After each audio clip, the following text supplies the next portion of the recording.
Josef Newgarden will see that green first. Lights, camera, action. Let's get rolling here in Texas. That was a great super pack up. Now watch the high side. Rossi says he's going high. We know Marco's going to try to go high. Look at Hunter Ray up on the high side.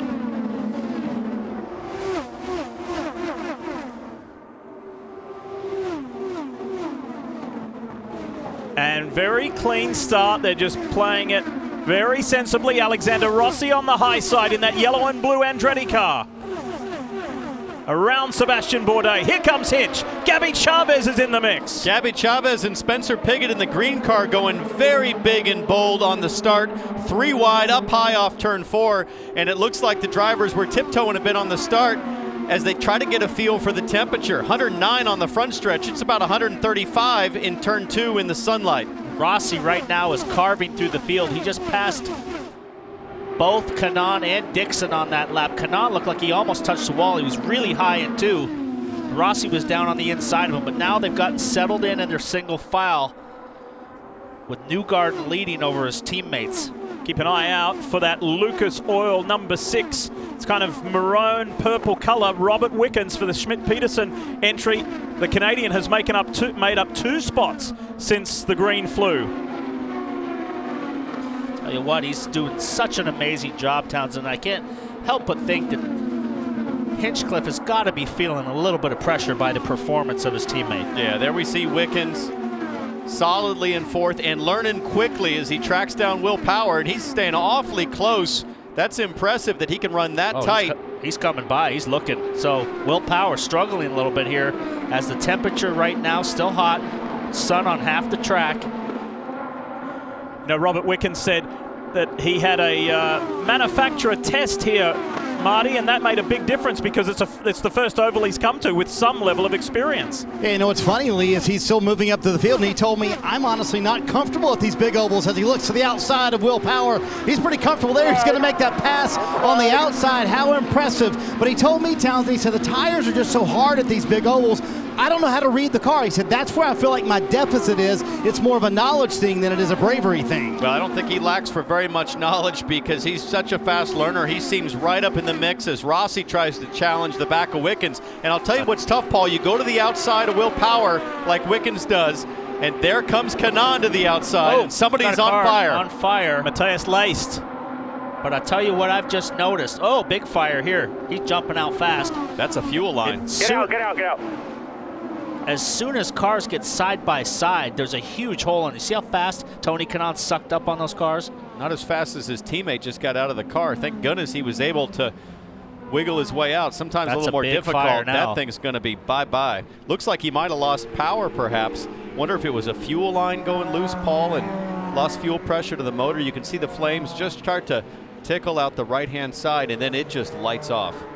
Let's get ready to go again. It's Penske, 1, 2, 3. Robert Wickens, then Alexander Rossi. Let's go here in Texas. I tell you what, Pagenaud was ready to go. He was right up the back bumper of Newgarden. But look at Will Power. Big run down into 1, and now he's going to get a run on his teammate. Pagenaud sort of checked up mid-corner to get back down to the inside line, checked up the rest of the field. He'll defend to the inside.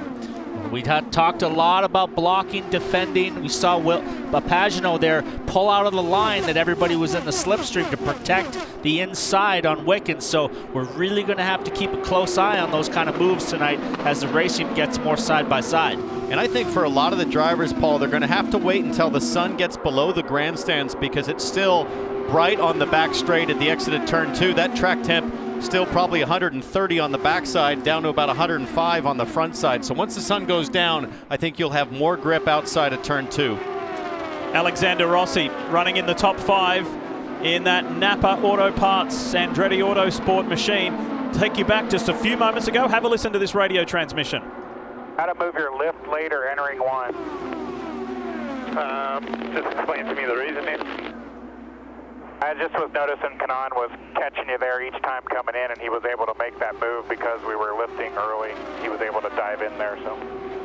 Copy. Nice job. Well, that really just says, Townsend, that they're still right away they were trying to save some fuel. He was lifted going into the turns, and Kanaan was getting a run on him. So right now they're just working on some fuel mileage and just kind of riding right now. But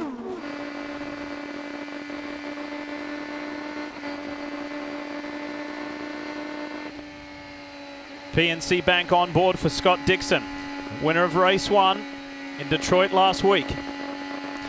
We stay on this in-car here with Dixon. You can hear the lift. He shifts down the backstone. Listen. Flat through 3 and 4. This is where he was so strong last night, was through 3 and 4, could get a really nice run on people. Let's see if he gets close enough to Kanaan. Not quite. He'll back out of it and save the fuel. back out way early, like almost just past the start-finish line. He got out of it, coasted all the way into the corner. Hey, and Paul Townsend mentioned a moment ago that you're going to see a lot of drivers maybe take it easy here early in the run when the track grip goes up. They're certainly going to be able to turn much quicker laps, so some drivers being conservative here. One of them, Scott Dixon, he told me first 15 laps of a run, he wants to be very easy on the tires. He doesn't want to push it, but there's another school of thought with the Penske cars up front. They think, hey, we're some of the fastest cars. We're going to go as hard as we can early, try and take people out of the game. So a lot of different schools of thought of how you approach the early part of this race, Townsend. Rossi right now has definitely got a really racy car. He's pushing it and looking up the outside, so he's got another run now coming off of turn 2. But he's got a run on Will Power. It's not Simon Pagenaud this time, and gets by the Penske, the Verizon Chevrolet, convincingly. It's up to third now. Pagenaud just up the road in front of him chasing Newgarden. So Rossi has moved his way up from his 6th or 7th position all the way up into the top 3. What did we talk about before, guys? We're somewhere around 55 to 60 on fuel. And just starting to catch lap traffic. I think that's Max Chilton that Pagenaud just went around. And I think, yeah, go back to your question, 55 to 60 is the window. Will Power getting checked up by Chilton now. Here comes Wickens, Scott Dixon. There goes Hunter-Reay. Whoa. But Hunter-Reay has nowhere to go because that's the lap car of Chilton, and Hunter-Reay just, Veach. Oh. He nurses it back down. There's Hunter-Reay, his teammate, to the outside. There's a whole gaggle coming to 3. Easy, easy, boys. There are 3 wide, Hinchcliffe in the middle of the sandwich on Bourdais. Bourdais backs out of it. That was not looking good for a second. Rossi, oh, look at Wickens. Wickens on Power.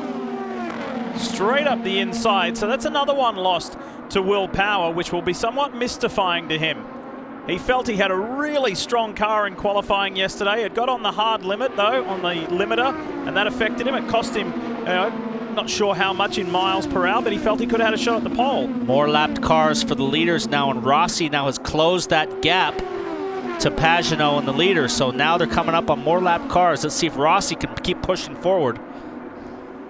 And guys, Will Power struggling, as you mentioned, Lee, just a moment ago. Roger Penske asked him, do you want a front wing adjustment? He said, yes, yes, yes, please. And then he said, how many laps until we pit? They told him 7 to 8 laps. So for these leaders out front right now, about 6 to 7, 8 laps, Kelly, before they come in.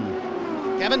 And Marty, we are seeing potentially different strategies coming in. They're getting better fuel mileage than the last year, and the drop off the tires comes pretty quickly, but then it has been leveling out. That was the thinking as we watch Rossi trying to go around the outside, side by side for second with Simon Pagenaud. Pagenaud hangs on to it for now. There is a chance someone can do it on 3 stops because they're already getting to that limit right now. The matter is, can you hang on to the tires to the end of that stint? Committing to pit lane is the race leader, Josef Newgarden. So here we go. Lap 59. Race leader heading in for his first service. Now we see Josef Newgarden making his way down pit road. He started on poles, led every lap of this race, and as you imagine, he's pretty happy with that one car. He said it was pretty good to start, had just a little bit of understeer, but called for no changes. It's just 4 fresh tires.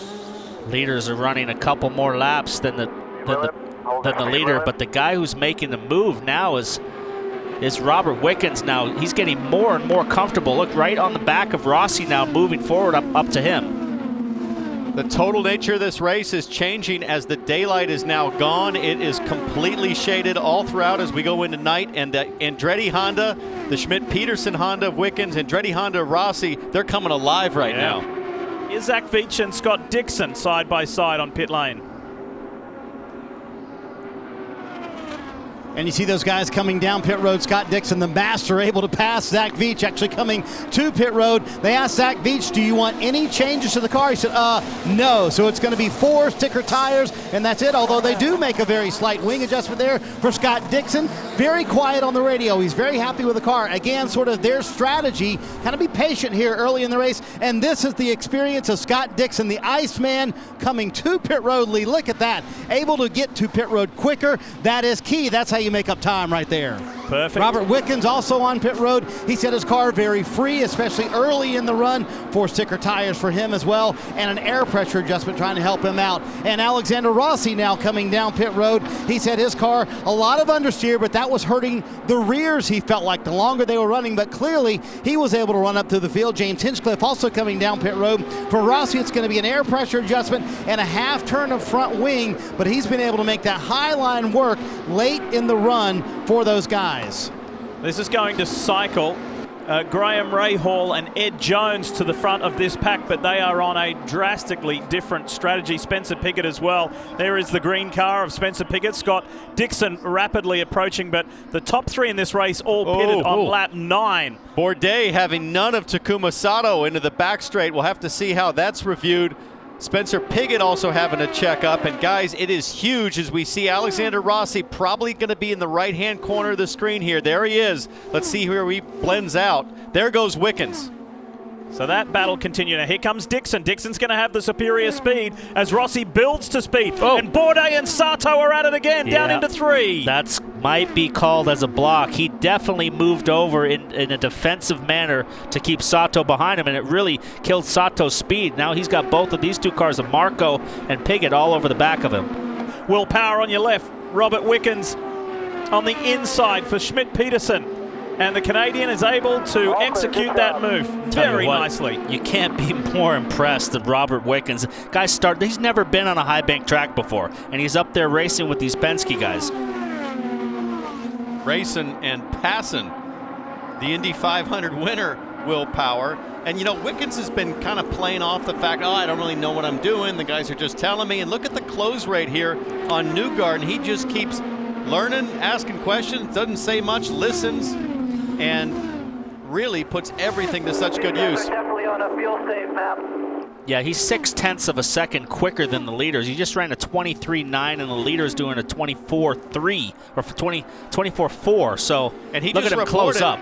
He just reported, hey, these guys are on a fuel save map. And remember, Wickens went 7 laps further on his first stint as he just masterfully arcs it around Newgarden. So I think the Chevy guys, the Penske guys, need to save some fuel because they pitted either when they had to or maybe a little earlier than they wanted to because of handling. Veach is off pace, apparently had some problems. He's got big blisters on his right front. Hey guys, he just said, I hit the wall, something broke. So Zach Veach with an incredible early run. Looks like it's going to come to an early end here in Texas.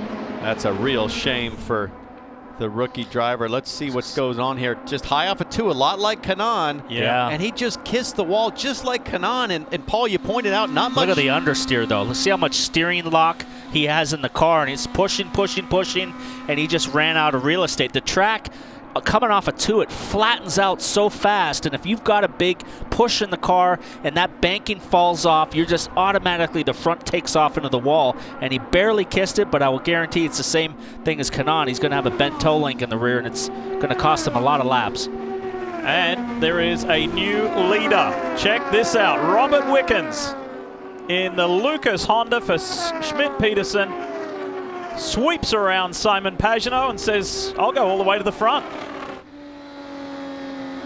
Oh, big problems there for Will Power, really off the pace. I think that was Newgarden. Yeah, they flew right by him. Yeah, he's off pace now. Tell us more, Cal. Just a moment ago, Josef Newgarden saying that he thinks he has a tire coming down, so they immediately told him to come in. It was several laps ago that he started to report a mild vibration, and now he says he thinks he has a tire coming down. They're not taking any chances. Tim Cindric called him down pit road immediately. They've got another set of these scuffed Firestone tires laid out. He also said he had a bit of an understeer in the number 1 car. I don't see a wing adjustment. They'll send him back out. Here we go, Dixon on Pagenaud. Race control were monitoring the situation. You heard the voice of Kyle Moyer say to Simon, be careful, race control is looking at us. They've warned us because they do not want to see excessive blocking. Now here's Alexander Rossi lining up for a shot. Goes the low line. Pagano's in trouble. He's just trying to hang on until he gets to his pit stop window at this point, minimize the damage. So much of a penalty to pit under green flag conditions earlier than you want to here, and that's Ed Jones rocketing by. Newgarden took the safe route and went for tires. This is really, really risky business. Really risky business. If that tire pops, he's going to go straight into the wall.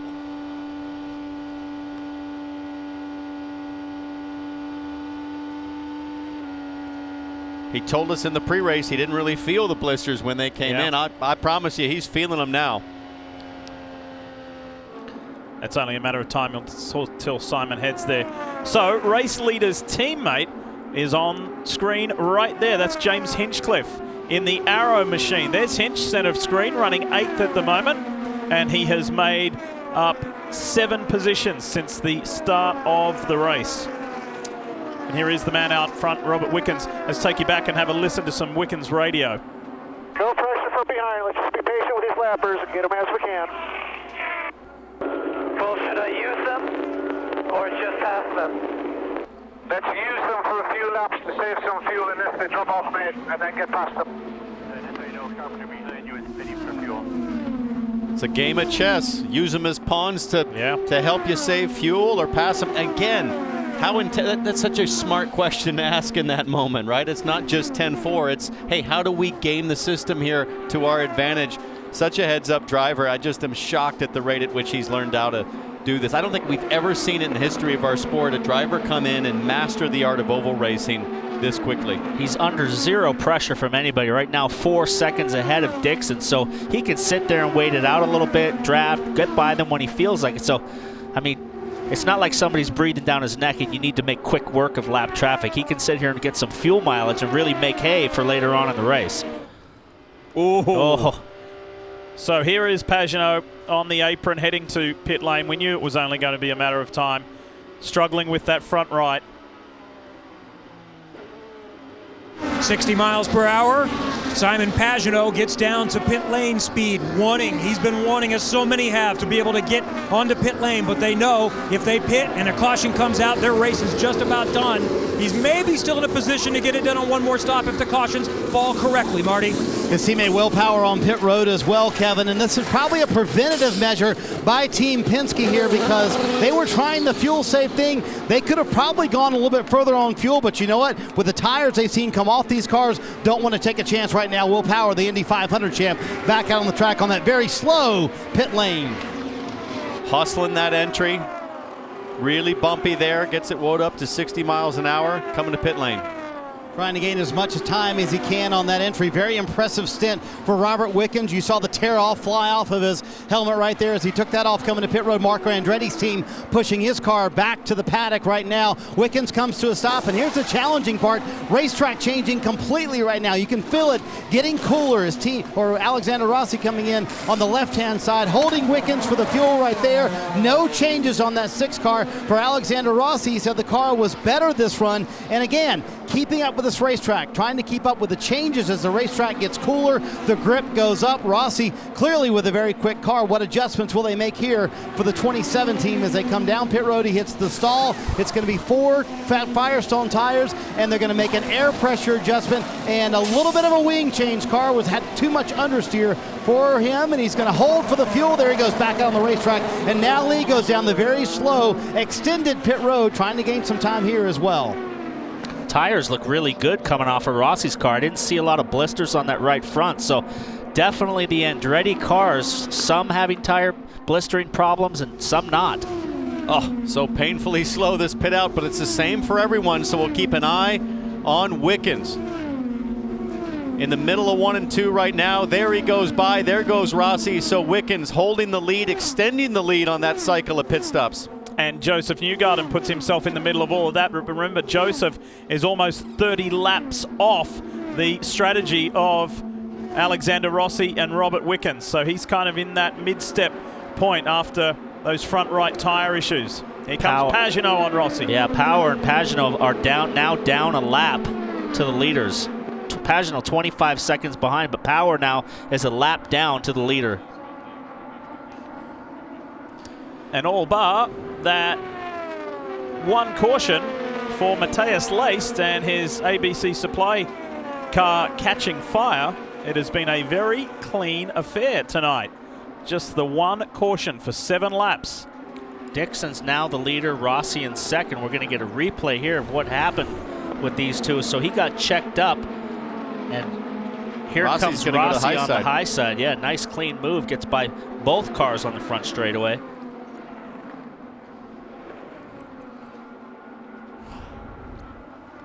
So we look a little further back. This is Will Power, left of screen. James Hinchcliffe right. You're talking about 8th and 9th. Takuma Sato is the next car behind them, running inside the top 10. But it's Scott Dixon with a 5-second lead out in front. I asked him this morning, I said, based on last night's practice, how do you feel? He said, I think we got a shot. That means awesome. Yeah. That's about as excited as your Scott Dixon get from a practice session. And he's proven it right now. You can see the seconds ahead of second place, so that lead has grown nicely right at about 5 seconds right now. Kelly, what's going on at Newgarden's? Well, he said it felt like this set of tires was doing the same thing the last set did. He could even see the lines forming on the right front of that set, so they called him in pretty quickly. They also, Tim Cindric said they are going to have to give him a full turn of front wing to potentially help with that issue. Let's not forget, guys, that these guys on the first 4 stops are having to run scrub tires. On Friday, they had to scrub in 4 sets before they could get down to their running. So hopefully this problem will fix itself as the temperature drops, and then they get to start running sticker tires after these first 4 sets of tires they run through. And Ryan Hunter-Reay trying to stay ahead of Scott Dixon here. Oh, Wickens is gone. So too Ed Carpenter. Oh, that's a hard crash for Ed, right on the attenuator. He got in the inside of Ed, and he wasn't all the way in there, and Ed was on the bottom of the track. And they okay, Bud, you had tough breaks there, man. Are you okay? Yeah. Sorry, guys. They touch, and now watch these cars, just both of them equally hit the outside wall, dead square on the gearbox. Luckily, Carpenter cushioned the blow for Wickens. Well, I don't know if it was lucky for Ed. It was lucky for Wickens. But look how low Wickens gets though, down on the apron. Yeah. Ready to go racing again. Under the lights here in Texas, Dixon leads them to green, and Hinchcliffe is on a roll. Alexander Rossi side by side with Simon Pagano. Someone's going. Oh! Rossi with a big wiggle, but Will Power hanging on to the outside. Whoa, look at Pagano passing Hinchcliffe. Decisive move on the inside of the sole remaining Schmidt-Peterson Honda. Definitely ramped up aggression now. Hunter-Reay on the outside of James Hinchcliffe. Backs off a little bit early, but he'll try to get a run on him through the corner. Guys are getting more aggressive now. Hunter-Reay clawing it back. Got a nice run coming off turn 2. And guess what Hunter-Reay did? Of this front-running pack, he came in and topped off on lap 182. So he's in a better fuel position than Dixon, Pagano, Hinchcliffe, the drivers who are around him. That was a lucky escape from Alexander Rossi. Zach Veach is not on the lead lap, but he's in the mix. Check this out. Have a look. Terrific save from Rossi. Oh. Look at Rossi challenging up the outside. Rossi's trying to stay as low as he can in the groove, and then it just loosens well up on him. Back at Texas Motor Speedway, the Indianapolis 500 winner and points leader is out of this race, and Will Power is furious. Watch this, guys. He's on the outside, up in the gray, coming around 3 cars, and then he just gets to the exit, and Will starts coming up the track, and they run out of space. Well, Power's behind Hunter-Reay, and Power gets the big wash of the front end coming up. Look at this second hit right here when the car of Will Powers, it slammed the wall hard after they come through the dogleg here. Watch this, guys. 34 laps remain here at Texas Motor Speedway. Let's go with Scott Dixon in the lead, but keep your eye on that third place car. Rossi is looking racy. Keep your eye on the second place car, Simon Pagenaud, with all the tire trouble and the massive blisters that the Penske team has had. He has recovered back to second place. Watch Hunter-Reay and Hinchcliffe there battling for 5th. Hunter-Reay work on the outside. There's a lot to watch for here. A lot of action. I think everybody, including Pagenaud, knows this is the chance to get Dixon. Pagenaud needs to make it happen now. Honda versus Chevrolet. Ganassi versus Penske. Dixon up against Pagenaud. Can he go the distance now from here to the end without having big blisters on the tires? We know he's been fast in the first 10, 15 laps, but he's had tire blistering issues from 15 laps on all race long. What a solid night for Rahal, Letterman, Lanigan Racing. Graham is in 6th. Takuma Sato is in 8th. Good run. Dixon goes low. I wonder if he sets him up here and takes a look down low at some point, but when he gets a run, he really doesn't have the opening to go low. He sort of has to go high. Yeah, what he needs to do also is if he can get a run off of 3 and 4 and get underneath of Pagenaud. Pagenaud's doing a great job of driving defensively and keeping it right there on that white line and keeping it nice and low so Rossi can't get underneath of him to 1 and 2.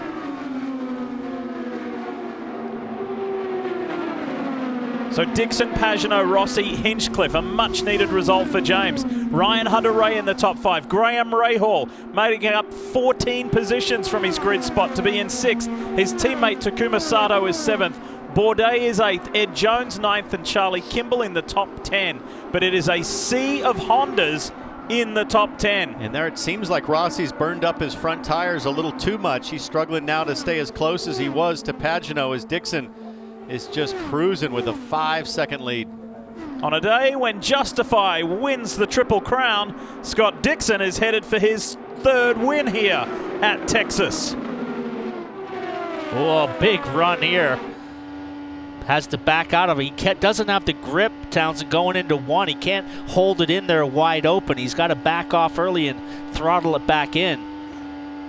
Well, he tried it once on that restart and about threw it away, so I'm sure he's a little bit gun-shy, especially now that the dust and the marbles will have built up as we see the white flag for Scott Dixon.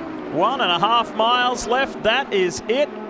Meanwhile, this scrap for 2nd goes on, and in less than a lap's time, Scott Dixon is going to have a very healthy championship lead. And he's going to win 2 of the last 3 races in the Verizon IndyCar Series. Under the lights here in the Lone Star State, it's the Kiwi, Scott Dixon, who wins and takes the lead of this championship.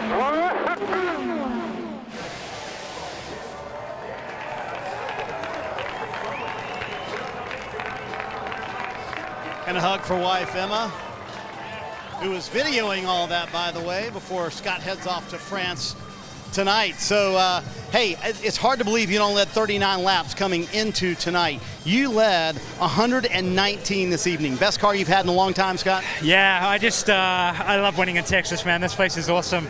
Always a big thank you to Eddie Gossage and his team. They do a fantastic job. A PNC Bank car back in winner's circle, man. It's fantastic. The car was just stuck. I don't know, like whatever we did, the car was just nailed, and it was a bit loose at times, but can't thank the team enough. You know, the pit stops are fantastic. Emma's like, I've been to one of your wins for like 3 years, so I'm so happy that Emma and my mum are here tonight, so it's fantastic to celebrate with them. How much did the patience early pay off late in the race, Scott? I think we kind of just bought our time a little bit. Wanted to make sure that, the Firestone tires were looked after as much as possible. They did a good job tonight. We honestly went all the way to the end of the fuel stint, which we haven't done that for a long time. So super proud of the whole effort on the team. But yeah, we conserved a little bit at the start, made sure that balance was good, and then put the hammer down. How about this? 3rd all-time alone now. You passed Michael and some big names in front of you. What does that mean to you career-wise and for what you've done in the series? It means a lot, but more for the team. We celebrate together, we win and lose together, and 42 of those wins have been with this very team.